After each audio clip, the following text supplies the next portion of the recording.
O ministro da Agricultura e Pecuária, Carlos Fávaro, disse nesta segunda que o país ficará livre da gripe aviária e poderá retomar a exportação de carne de frango em 28 dias.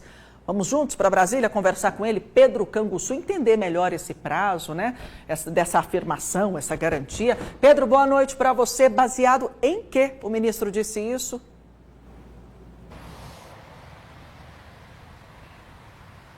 Oi, Meire, muito boa noite a você e a todo mundo que nos acompanha aqui no Jornal Paranaíba. Bom, segundo o ministro da Agricultura e Pecuária, Carlos Fávaro, 28 dias é o prazo para encerrar o ciclo da doença, viu? E não tendo novos casos, o país fica livre da gripe aviária e poderá retomar a exportação de carne de frango para os outros países, viu? O ministro ainda disse que o governo está fazendo um rastreamento de tudo que saiu daquela granja, justamente para diminuir o risco de novos casos. Para a gente poder contextualizar toda essa informação, na sexta-feira o país confirmou o primeiro caso de gripe aviária aqui no Brasil, lá em Montenegro, no Rio Grande do Sul. O ministro deixou claro que a doença não é transmitida pelo consumo da carne de frango ou também por ovos, viu?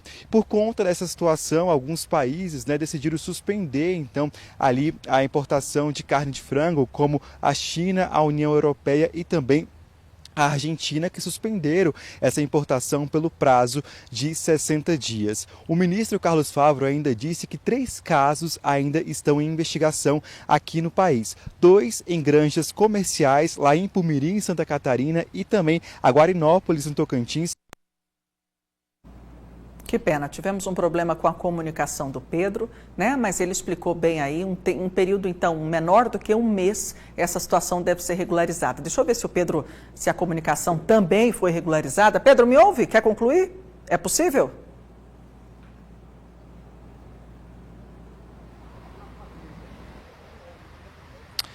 Sim, Meira, a gente estava falando aqui o seguinte, que o governo então investiga mais 3 casos, eles estão em análise, 2 casos, 2 granjas comerciais e uma então de subsistência. E Carlos Fávaro ainda disse o seguinte, que o sistema sanitário de agropecuária do Brasil é um dos melhores do mundo, já que o vírus existe há 19 anos e esta é a primeira vez que o país registra então gripe aviária e recursos da União.